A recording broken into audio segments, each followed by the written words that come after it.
एक राजा था जिसके 7 बेटे थे। सबसे बड़े बेटे की शादी तय हुई। जब बारात जाने का समय आया तो परंपरा के अनुसार सातों भाइयों के हाथों में कंगन बांध दिए गए। बारात को लगभग चलते चलते शाम हो गई थी और सातों लड़के एक साथ बारात में चल रहे थे। तभी अचानक एक भयानक तूफान आया और बारात को रुकना पड़ा। उसी समय वहां एक एक करके 6 चुड़ैलें आई एक साथ और बारात को देखकर चली गईं। जब 7वीं चुड़ैल आई तो उसे समझ नहीं आ रहा था कि इनमें असली दूल्हा कौन है। अंत में 7वीं चुड़ैल दूल्हे को पहचान कर उसे उठा ले गई और घने जंगलों में गायब हो गई।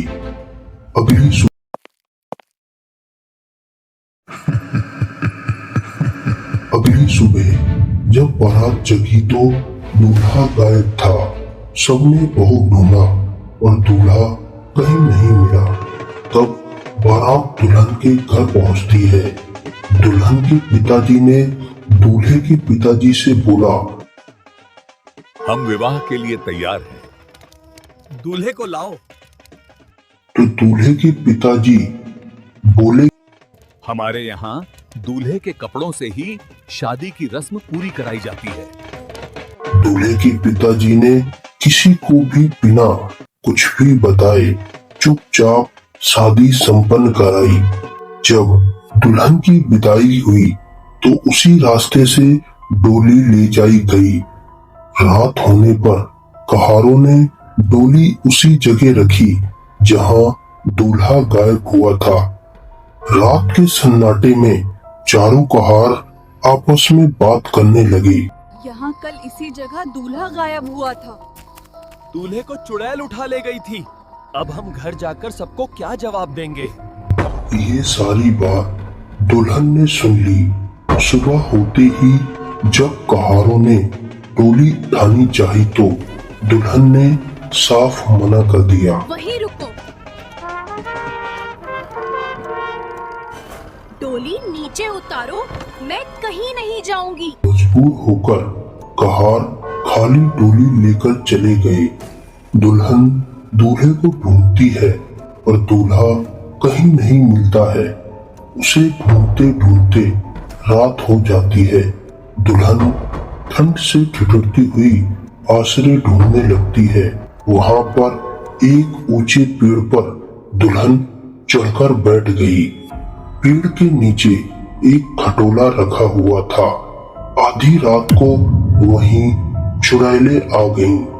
उन्होंने एक मंत्र पढ़ा, दाएं खटोला बाएं कर, बाएं खटोला दाएं कर।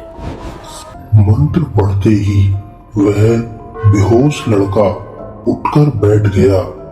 चुड़ैलों ने उसे खाना खिलाया, उसके साथ नाची गाई और मनोरंजन किया। जाते समय उन्होंने फिर वही मंत्र पढ़ा और लड़का फिर से बेहोश हो गया। दुल्हन पेड़ पर बैठी ये सब कुछ देख रही थी। अगले दिन जब चुड़ैलें चली गईं, तो दुल्हन नीचे उतरी और उसने भी वैसे ही मंत्र पढ़ा, दाएं खटोला बाएं कर, बाएं खटोला दाएं कर। लड़का होश में आ गया।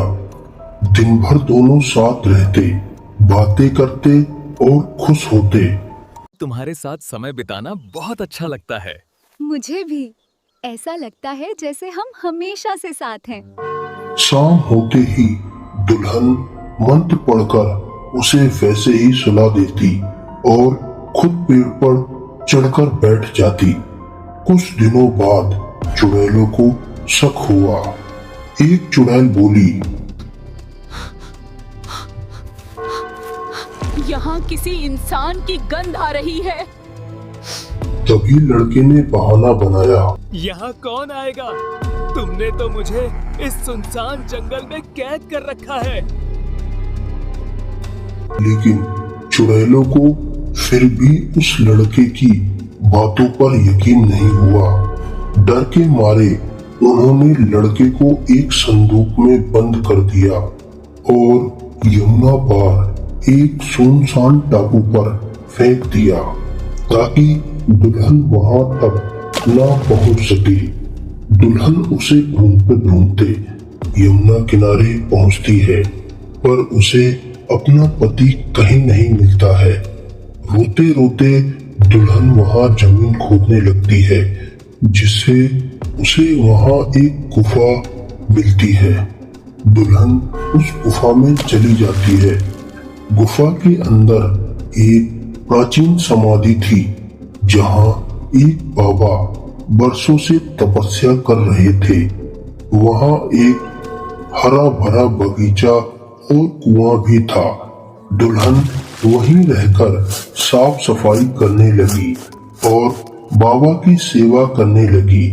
जब बाबा की तपस्या पूरी हुई तो और उन्होंने आंखें खोली तो देखा कि जो जगह सूखी पड़ी रहती थी वह अब फूलों से महक रही थी। बाबा ने कोने में छुपी हुई दुल्हन को बुलाकर पूछा, तुम यहाँ कैसे आई और क्यों रो रही हो? दुल्हन ने रोते रोते अपनी पूरी बात बताई बाबा को। वह नहीं जानती थी कि वह बाबा असल में उन चुड़ैलों के सरदार थे। बाबा ने अपने चेलों को भेजकर चुड़ैलों को बुलवाया, पर वे नहीं आई।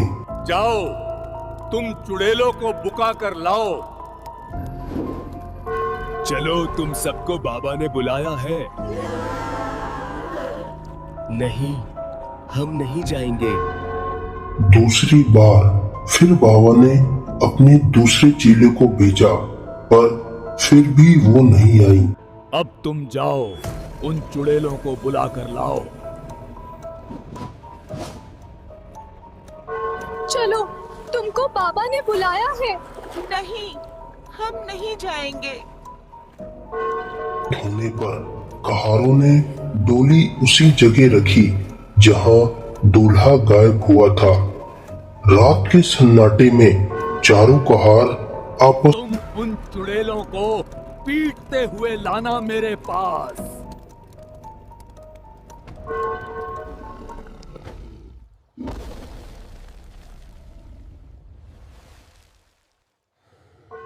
जब चुड़ैल आई तो बाबा ने उन्हें बहुत डंडे से मारा और उन्हें आदेश दिया, लेकिन चुड़ैलें जिद करने लगी। उस लड़के को तुरंत वापस लाओ। नहीं बाबा, हम कुंवर साहब को नहीं लाएंगे।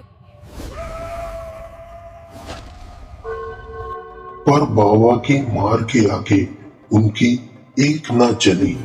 वे लड़के को ले आई। बाबा ने अपनी शक्तियों से उसे पूरी तरह ठीक कर दिया। अब दूल्हा दुल्हन मिल तो गए थे, पर इस संघर्ष में कई वर्ष बीत चुके थे। उनकी आधी उम्र निकल चुकी थी। उधर घर पर उनके माता पिता रोते रोते अंधे हो गए थे।